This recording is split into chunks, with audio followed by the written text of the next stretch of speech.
From Nostradamus to the Mayas, prophets and prophetic traditions the world over warn of cataclysmic earth changes that will soon be upon us.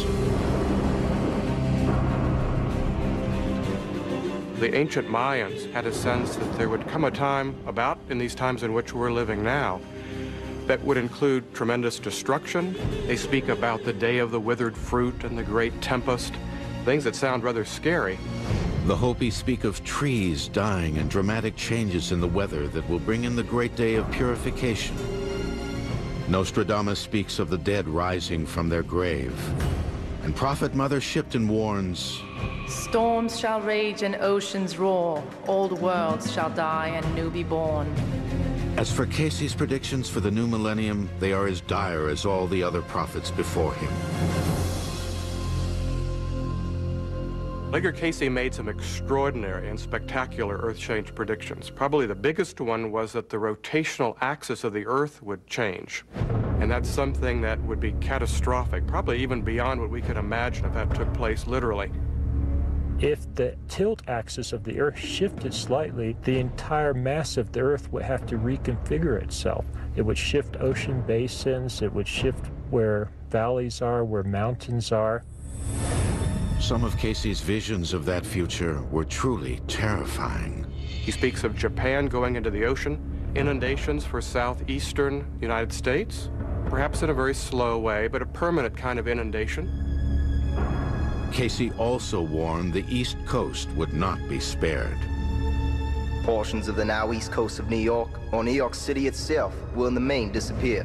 This will be another generation, though. Here, while the southern portions of Carolina, Georgia, these will disappear. This will be much sooner.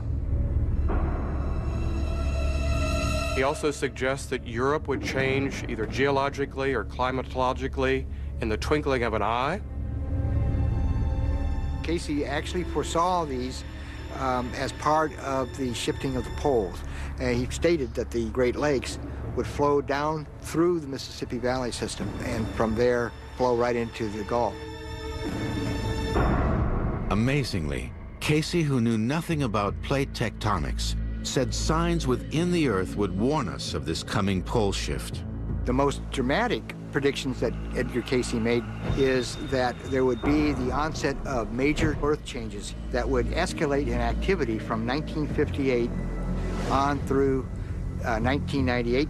From that period on, these trends, they would escalate again. Then we would know that the pole shift was coming. There will be the upheavals in the Arctic and in the Antarctic that will make for the eruption of volcanoes in the torrid areas. And this will begin in those periods in 58 to 98. Volcanic activity events are increasing. The torrid zone activity has increased along with general world increase by something like 500% in the last 50 years. Cayce also predicted a surge in violent storms and earthquakes in this period. In the last 10 years, hurricane activity in the Atlantic has been at its highest, and an increasing number of earthquakes are being detected around the globe. And in 1999, German researchers measured more than 200 earthquakes in a period of 7 months above the Arctic Circle. Are Cayce, Shipton, Nostradamus, and the Maya and Hopis before them reading from the same book of prophecy? People from different cultures seem to have been able to tune into a kind of universal mind, at same level that Nostradamus and Edgar Cayce seem to have been able to tune into also. Is the world as we know it about to end? Some disaster with our skies, with our crops, with our rising oceans, they all can basically agree on that. They may emphasize one aspect more than others, but they all share the fact that we are entering a period of evolutionary crisis. So many different prophetic traditions have talked about times of destruction, times of dire cataclysm, death, devastation. More than anything, those predictions are a wake-up call for all of us as individuals, as a nation, as a world, to look at our relationship to the earth, to nature, and to our relationship with each other. As dire as his Earth prophecies appear, Cayce believed in living in the present. He also believed, like Nostradamus and other prophets before him, that we have a hand in how the future will unfold. Still, in 1939, just as Casey had predicted, a Second World War broke out. And in 1941, as America became entangled in the conflict, more and more people wrote or came to him asking about the fate of loved ones who were fighting abroad.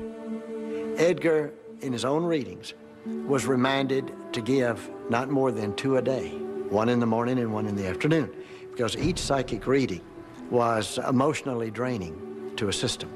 Well, Edgar Casey could not say no to people, and that ultimately brought his downfall, because by the summer of 1944, he was giving 7 and 8 readings a day. In September of 1944, fatigued and depleted, Edgar Casey suffered a stroke. He died on January 3rd, 1945 in Virginia Beach. He's buried in his hometown of Hopkinsville, Kentucky. Outside the cemetery, a bronze plaque stands as a testament to his work. But to many, he was more than just a great prophet. Relegating Edgar Casey to the place of someone who simply predicted the future makes Edgar Casey an event. And in my opinion, the material is so helpful, so valuable, that it's much more a source of information that help people in the here and now. He isn't any one thing. That is, you can't stick him in a box and label it mystic. You can't stick him in a box and label him psychic. You can't stick him in a box and label him prophet. At the end of the day, Edgar Casey's readings are not about whether he was right or wrong about Egyptian or Atlantean history, or whether there even was that kind of history. I think at the end of the day, what matters is that he helps us to better understand who we are and why we're here. Today, the Casey materials continue to provide insights into most every subject under the sun. Whatever he did and however he did it, Casey, like all the great seers before him, left behind a vision of what our future could be.